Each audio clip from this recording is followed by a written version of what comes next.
আসসালামু আলাইকুম ভাই বোনেরা, আশা করি সবাই ভালো আছেন। সকলকে স্বাগত এডুগাইড কনসালটেন্সি ইউটিউব চ্যানেল এবং ফেসবুক পেজ থেকে সকলকে স্বাগত জানাচ্ছি আরেকবার। আপনাদের ভাই নাদিম।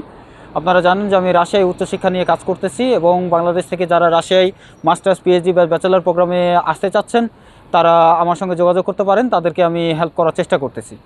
তো যাই হোক, আজকের মূল টপিকে চলে আসি যে রাজশাহী যারা আসবেন, অনেক স্টুডেন্টই অনেক সময় আমাকে প্রশ্ন করতেছেন যে রাজশাহী যদি আসি তাহলে সেই ক্ষেত্রে ওয়ার্ক ভিসায় আসা ভালো হবে না স্টুডেন্ট ভিসায় আসা ভালো হবে। তো আজকে চেষ্টা করব যে ওয়ার্ক ভিসা এবং স্টুডেন্ট ভিসায় রাশিয়াতে আসলে আপনার কি লিমিটেশন এবং কি সুযোগ সুবিধাগুলো আছে সেই সকল বিষয়গুলো নিয়ে আজকে আলোচনা করার চেষ্টা করব। তো আপনারা জানেন যে ওয়ার্কার একটা দেশে যেভাবে রেসপেক্টেড হবে, একজন স্টুডেন্ট তার চাইতে বেশি রেসপেক্টেড হবে। একটা ওয়ার্ক ভিসাতে যদি আপনি 5-6 লাখ টাকা বা 10 লাখ টাকা খরচ করে রাশিয়ায় যদি কোনো কোম্পানির আন্ডারে আসেন, তাহলে এই দেশে আপনি বৈধ হতে পারবেন না। মানে বৈধ হওয়ার জন্য কোম্পানির কাছে আপনাকে ধর্ণা ধরতে হবে এবং অনেক দিন ধরে আপনাকে কোম্পানির পাশে আর কি ধর্ণা ধরা লাগবে। তো সেক্ষেত্রে কোম্পানি আপনাকে নির্দিষ্ট কিছু বছরের আপনাকে তারা কাজের জন্য ভিসা দেবে এবং তারা যদি তাদের কোম্পানির প্রয়োজন হয় তাহলে সেই ক্ষেত্রে আপনার ভিসাটা তারা বছর বছর রিনিউ করে দিবে। এটা হচ্ছে এখানকার লিগালাইজ হওয়ার, মানে আসলে কোম্পানিতে কাজ করলে আপনি লিগালাইজ হতে পারবেন না। আর আপনাকে নির্দিষ্ট একটা কোম্পানিতে কাজ করতে হবে, সেখানেই থাকতে হবে, আপনি বাইরের পৃথিবীটাও ভালো করে ভাই এক্সপ্লোর করতে পারবেন না। তো আপনার যদি ন্যূনতম কিছু শিক্ষাগত যোগ্যতা থাকে, সেই যোগ্যতাটা দিয়ে যদি আপনি রাশিয়াতে স্টুডেন্ট ভিসা নিয়ে আসেন এবং ভালো কোনো এজেন্টের মাধ্যম দিয়ে যদি আসেন, একটা ইউনিভার্সিটি যদি আপনি পেয়ে যান এবং সেই এজেন্ট যদি আপনাকে হেল্প করে, আপনার পড়াশোনা করতেও যদি হেল্প করে, যে ধরেন আপনার একটা অ্যাসাইনমেন্ট করতে হবে, সেই অ্যাসাইনমেন্টে হেল্প করতেছে, অথবা ধরেন আপনি পড়াশোনার কোনো জিনিস বুঝতে পারতেছেন না, সেখানেও আপনাকে আপনার এজেন্ট হেল্প করতেছে।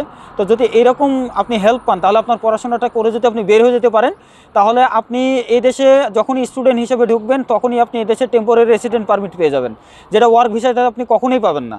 তাহলে টেম্পোরারি রেসিডেন্ট যখন পাবেন, আপনার পড়াশোনা যখনই শেষ হবে তখনই কি হবে, আপনি পড়াশোনা শেষ করার পরেই আপনি এই দেশে পার্মানেন্ট রেসিডেন্সি পাবেন। তাহলে পার্মানেন্ট রেসিডেন্সি যদি আপনি পান, তাহলে সেই ক্ষেত্রে কী হবে ভাই, আপনি এই দেশের পার্মানেন্ট একটা নাগরিক হয়ে গেলেন। আপনি যেখানে খুশি, যে শহরে খুশি, যত ঘন্টা খুশি, যেভাবে খুশি আপনি কাজ করতে পারতেছেন, আপনার পরিবার নিয়ে আসতে পারতেছেন এবং পরিবার সহ সকলকে নিয়ে আপনি এখানে একটা জীবনের লাইফ খুঁজে পাবেন।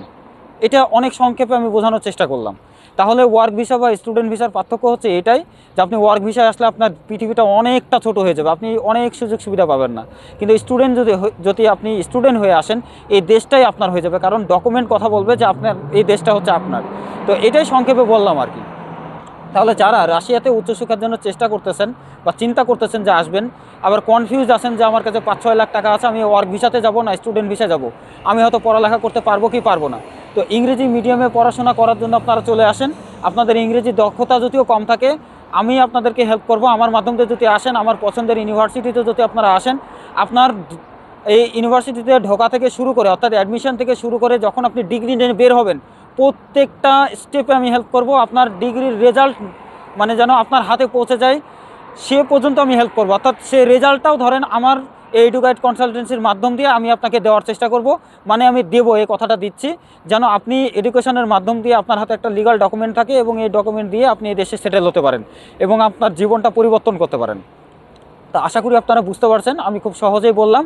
আমি আছি সেন্ট পিটার্সবার্গ শহরে, রাশিয়ায়, এবং ভালো আছি, ইনকাম করতেছি, সব কিছু মিলে একটা ভালো জীবন পেয়েছি এবং চেষ্টা করতেছি আমার এই এডুগাইড কনসালটেন্সি এই চ্যানেলের মাধ্যম দিয়ে বা ফেসবুক পেজের মাধ্যম দিয়ে কিছু মানুষের ভাগ্য পরিবর্তন করতে, যাদের আসলেই জীবনে অনেক সমস্যা আছে এবং যারা চাচ্ছে যে আমাদের জীবনে কিছু পরিবর্তন হোক এবং একটা অপরচুনিটি চাচ্ছেন যে আমার জীবনে একটা অপরচুনিটি আসুক, সেই অপরচুনিটিটা দিয়ে আমার জীবনটাকে আমি পরিবর্তন করব। যেটা বাংলাদেশে এই সুযোগটা মানে নাই। আপনি 15-20 লাখ টাকা দিয়ে একটা ব্যাংকে চাকরি করতে পারতেছেন না বা কোথাও একটা ভালো চাকরি করতে পারতেছেন না, অথচ আপনি 15-20 লাখ টাকা দেওয়ার জন্য রেডি। তো আপনার 15-20 লাখ টাকা লাগবে না, জাস্ট 5-6 লাখ টাকা যদি আপনার বাজেট থাকে, তাহলে আপনি ওয়ার্ক ভিসায় না এসে আপনি স্টুডেন্ট ভিসায় আসেন এবং একটা ভালো জীবন এখানে অতিবাহিত করেন। তো সবাই ভালো থাকবেন, সুস্থ থাকবেন, আল্লাহ হাফেজ।